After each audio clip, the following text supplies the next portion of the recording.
In today's video, I will be showing you how to remote connect to someone's computer or laptop that's using Windows 10. The program we are using is completely free and it's actually built into Windows 10.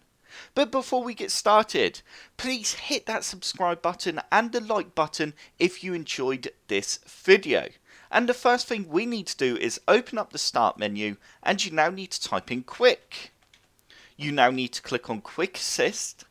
Once Quick Assist is open, you also need to get the other computer that you want to remote connect into to open up Quick Assist.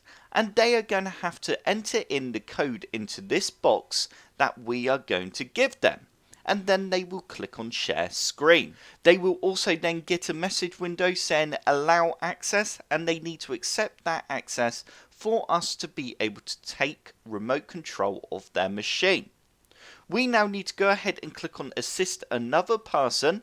This is the button you need to press on the computer that you are going to use to remote control onto that other PC that we're offering assistance for.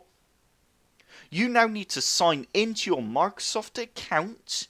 You do not need to sign into the Microsoft account though on the other computer that we're assisting. You will now have a security code, and this will expire in about 10 minutes time. You now need to get the other person to type this security code into that code from assistant box. I'm now going to type this code into my other machine.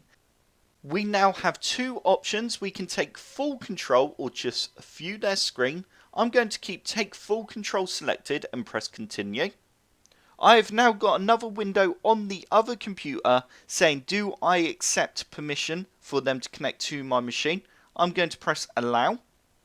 And there we go. As you can see, I am now connected to the other computer.